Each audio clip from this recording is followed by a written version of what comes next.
সুপ্রিয় দর্শক, আসসালামু আলাইকুম।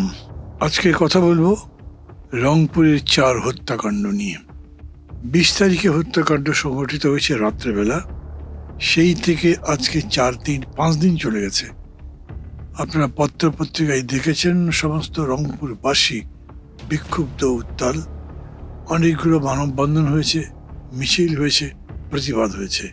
ঘটনা এর মধ্যে প্রায় সব মানুষই জানে, শুধু রংপুরের নয়, রংপুরের আশেপাশের জেলাগুলোতে, এমনকি বাংলাদেশের প্রত্যন্ত যে জেলাগুলো আছে সেই জেলাতেও এই মৃত্যুর খবর সবাই জানে। কি করুণ মৃত্যু সেগুলো। ঘটনা এরকম, মারা গেছেন 4 জন। এই 4 জন হচ্ছেন গণপতি চক্রবর্তী জুয়েল, যার বয়স 65 বছর, তার স্ত্রী প্রীতিলতা চক্রবর্তী ভোলা, বয়স 50 বছর, তাদের মেয়ে আগামী চক্রবর্তী প্রার্থী, বয়স 23 বছর, এবং ছেলে আয়ুষ চক্রবর্তী প্রিয়মের বয়স 12 বছর। তাদেরকে হত্যা করেছে 23 বছর বয়সী মুগ্ধ দাস এবং তার মামাতো ভাইয়ের ছেলে 19 বছর বয়সী সিদ্ধার্থ দাস।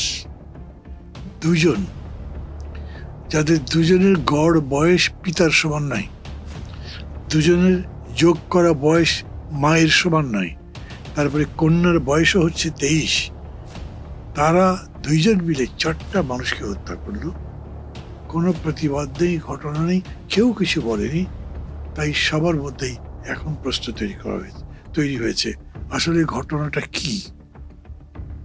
দর্শক মণ্ডলী, বাংলাদেশে এরকম বহু ঘটনা আমরা অতীতে দেখেছি, যেগুলো নিয়ে প্রশ্ন তৈরি হয়েছে অনেকে কথা বলেছেন, পত্রপত্রিকায় লেখালেখি হয়েছে।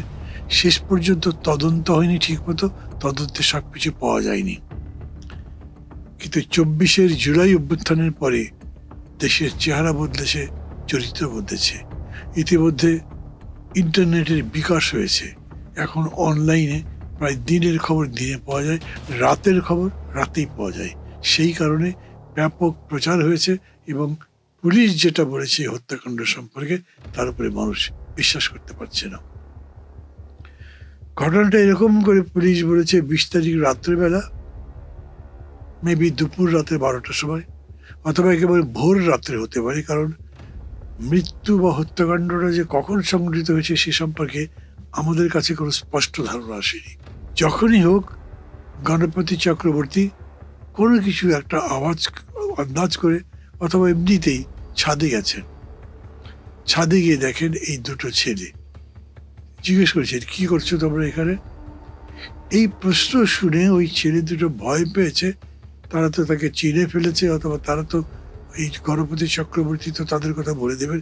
তারা বসে বসে বোধহয় ইয়াবা খাচ্ছিল বা কোনো নেশা টেশা করছিল পুলিশের মতে। অতএব তারা তার কণ্ঠ রোধ করবার জন্য তার গলা পেঁচিয়ে ধরে একটা গামছা দিয়ে, যে গামছাটা আবার গণপতি চক্রবর্তীর কাছেই ছিল, সেই গামছা দিয়ে কোনো কোনো সময় পুলিশ বলেছে রশি দিয়ে পেঁচিয়ে তাকে হত্যা করে।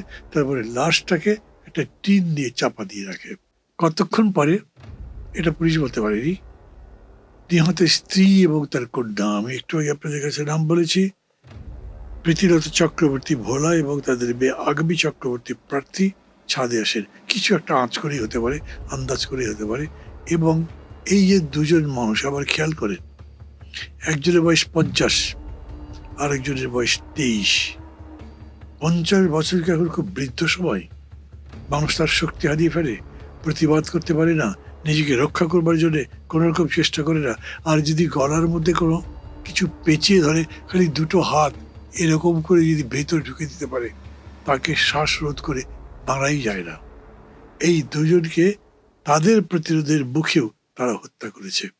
পুলিশ বলেছে ছটফট করেছে, বাধা দেবার চেষ্টা করেছে, চিৎকার করেছে। মজার ঘটনা হচ্ছে, এই যে 4 জন মানুষ পরপর মৃত্যুবরণ করেছে, হত্যা করা হয়েছে যাদেরকে, তারা চিৎকার করেছিলেন, বাধা দেবার চেষ্টা করেছিলেন। ওইখানে ঘর বাড়ি যেগুলো পাশাপাশি প্রায় সংলগ্ন, আশেপাশের বাড়ির কেউ কিছু টের পায়নি, কেউ এগিয়ে আসেনি, কিছু বলতেও পারেনি। তাদের কারো কোনো বক্তব্য আমরা টেলিভিশনে বা পত্রিকায় পাইনি। কেন এরকম হতে পারে? মানে যেমন করে ওই 2 জন খুনি ঢুকলো কিভাবে, বলা হয়েছে পাশে যে কনস্ট্রাকশন হচ্ছিল সেটা একটা 3 তলার মতো বাড়ি ছিল, তার ছাদ দিয়ে উঠে তারা হয়তো গেছে, অথবা মূল কথা হচ্ছে এই বাড়িতে তো সরাসরি ঢুকতে পারেনি, পাশের বাড়িতে ঢুকেই তারা যে কাজ করবার সেটা করেছে, এবং এই সময় তাদেরকে কেউ দেখেনি।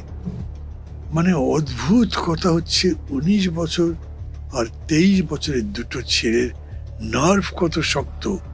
তারা প্রথম 60 বছরের বা 65 বছরের একজন বৃদ্ধকে হত্যা করেছে শ্বাসরোধ করে, তারপরে তার স্ত্রী এবং কন্যাকে হত্যা করেছে শ্বাসরোধ করে, এবং সেটাও ওই গলা গামছা দিয়ে এবং দড়ি দিয়ে। তারপরে তারা কিছু পরে নিচে নেমে এসছে, বাসায় ঢুকেছে। বাসায় এসে দেখে যে ছেলেটা ঘুম থেকে জেগে গেছে, যার বয়স 12 বা 13। তখন তারা তাকেও হত্যা করেছে। মানে কিরকম একটি সিরিজ হত্যাকাণ্ড না? মনে হয় যেন প্রিপেয়ার্ড হয়ে আছে চারজন, জানে ওরা আসবে, এসে হত্যা করবে, তাদের কিছু করার নেই, তারা বাধা দিতে পারবে না, চিৎকার করতে পারেনি, কেউই কিছু বুঝতে পারলো না। এই ঘটনা পুলিশের। এবং আমি আজকে এরকম করে কথা বলছি এই জন্যই যে এই ঘটনা কেউ বিশ্বাস করেনি। যে স্কুলে তারা পড়তো, কলেজে তারা পড়তো, সেখানকার শিক্ষক শিক্ষয়িত্রী শিক্ষার্থী তারা সবাই মানববন্ধন করেছে, মিছিল করেছে, প্রতিবাদে ফেটে পড়ছে। এখন পর্যন্ত কোনো ব্যবস্থা হয়েছে বলে আমি জানি না। সর্বশেষ শুনলাম তদন্তের ভার পুলিশের কাছ থেকে ডিবিতে দেওয়া হয়েছে। সবাই নতুন করে তদন্তের কথা বলছে। কেন? আরো আশ্চর্য বিষয় হচ্ছে, ওই ছেলে দুটো খুবই ক্লান্ত হয়ে পড়েছিল, 4টা মানুষ হত্যা করেছে, কম কথা তো নয়। অতএব তারা নিজেদেরকে চাঙ্গা করবার জন্য ওই বাসায় গোসল করেছে, ধীরে সুস্থে গোসল করে তারপরে অপেক্ষা করেছে। ভোর হয়ে গেছে তখন। ওই ভোরবেলা তারা পালিয়ে যেতে পারতো, প্রত্যুষে পালিয়ে গেলে কে কি বলতে পারতো, কে কি দেখতো, কিন্তু না, তারা দুপুর পর্যন্ত অপেক্ষা করেছে। এবং পুলিশ বলছে যে যেহেতু জুম্মার সময়, ওই জুম্মাতে সবাই ব্যস্ত থাকতো, সেই ফাঁকে তারা পালিয়ে গেছে। অথচ এরকম করে তো যুক্তিটা আসবার কথা, জুম্মার নামাজে যখন মুসল্লিরা বেরোবে বা ঢুকবে, সেই সময়ের আগে সবচেয়ে ভালো সময় সকালবেলা তাদের পালিয়ে যাওয়ার কথা। এতক্ষণ ধরে নার্ভ কিরকম করে অল্প বয়সে ছেলে দুটো নিজেদের মধ্যে রেখে দিল। এবং দুজনের মধ্যে সম্পর্কটা দেখেন, একজন হচ্ছে 23 বছর বয়সী মুগ্ধ, তার মামাতো ভাইয়ের ছেলে 19 বছরের। এই দুজন মিলে এত বড় কীর্তি করছে। মানে কি ধরনের সম্পর্ক তাদের মধ্যে প্রতিষ্ঠিত হয়েছে যে এত বড় কাজ করতে তারা যেতে পারে? আমি খুব স্পষ্ট কণ্ঠে বলতে চাই, এরকম দুঃখজনক ঘটনা আমি যেরকম করে বলছি তাতে হয়তো বিক্ষোভের শহর বেশি আসছে, কিন্তু তারপরেও এর চাইতে কষ্টদায়ক ঘটনা নেই। এইভাবে একটা পরিবার মারা গেছে। এরপরে আপনারা জানেন কিশোরগঞ্জের একটা ঘটনা আমি এখানে উল্লেখ করতে চাই। কিশোরগঞ্জের ছেলেটির যুবলীগের সাবেক নেতা এবং কমিশনার ছিলেন ওয়ার্ডের, তাকে হত্যা করা হয়েছে। আপনি কি ছবি দেখেছেন? তার বিভৎস একটা ব্যাপার, সমস্ত মুখমণ্ডল কেবল রক্তের ছোপ ছোপ দাগ অথবা লম্বা দাগ, তাকানো যায় না। আমাদের এখন যে আইন করা হয়েছে তাতে এই ছবি তো দেখানো যায় না, আমি দেখাবার চেষ্টাও করছি না, আর এটা করা যে খুব ভালো তা তো নয়, সেটা মনে করি না। কিন্তু তার যে হত্যাকাণ্ড, এটা কি মানে যুবলীগ দেখে হত্যা করা হয়েছে? কারণ কি? এই একই রকম পুলিশের স্টেটমেন্ট সেই জায়গাতে আছে। আপনারা যদি দেখেন গত 3 মাসে পুলিশ মানে সদর দপ্তরে যে রিপোর্ট তথ্য, তারা বলেছেন গত 3 মাসে খুন হয়েছে 1789টি, নারী ও শিশু নির্যাতন 11,165টি। 3 মাসে গড়ে প্রতিদিন 10টি খুনের ঘটনা ঘটেছে। তার মানে হিসাব করলে আইন সালিশ কেন্দ্রের তথ্য অনুযায়ী মব সহিংসতায় 134 জন এবং রাজনৈতিক সহিংসতায় 77 জন নিহত হয়েছেন। পরিস্থিতিটা খুব দুঃখজনক নয়, উদ্বেগের নয়। 2 বছর পার হয়ে গেছে জুলাই অভ্যুত্থানের। আমি জানি না জুলাই তো শেষ হয়ে যাবে কয়েকদিন পরে, তার আগে আমি আর আপনাদের সামনে আসতে পারবো কিনা। যদি আসবার চেষ্টা করবো আমি, না যদি পারি তাহলে বলবো জুলাইয়ের অভ্যুত্থানের পরে এই ধরনের তথ্য কি আমরা আশা করি? এই ধরনের ঘটনার জন্য আমরা তৈরি থাকতে পারি? আমাদের বোন কষ্টে গুমরে কাঁদে না? আমাদের খারাপ লাগে না? কত জঘন্য ব্যাপার, এত বড় আন্দোলন করবার পরে পুলিশগুলো এত মিথ্যা কথা বলে কেন? এই পুলিশদের ডেকে সরকার পক্ষ যাদের দিয়েই তারা মনে করে তাদের দিয়ে কাউন্সেলিং করতে পারেন না, তাদের সাথে ক্লাস দিতে পারেন না, এই পুলিশকে বুদ্ধি দেওয়ার জন্য কোনো আলাদা কোনো কর্মসূচি নেওয়া যেতে পারে না, বলতে পারে না যে আমরা দেশটা বদলাতে চাই, এরকম একটা দেশ চাই যেখানে শান্তিতে জন্মাবো, শান্তিতে মরবো। ওই যে নির্মল সেনের একটা লেখা ছিল, নির্মল সেনের লেখা ছিল নিরাপদ মৃত্যুর গ্যারান্টি চাই। সেরকম জন্মাবো যেমন, মারা যাবো তেমন, আমাদের যাতে জীবনটা সুখকর হয়, সুখপ্রদ হয়, সেরকম চেষ্টা করব। কিন্তু সম্পূর্ণ উল্টো ঘটনাটা ঘটছে।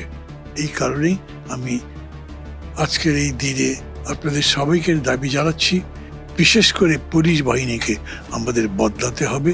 এই জন্যে পুলিশ বাহিনীকে বিশেষভাবে ট্রেনিং দেওয়া, তাদের ইনডক্ট্রিনেশন বা তাদেরকে মোটিভেট করবার জন্য যে কাজগুলো করা দরকার সেই কাজ অবিলম্বে হাত দেওয়া হোক। ভালো থাকবেন সবাই। খোদা হাফিজ।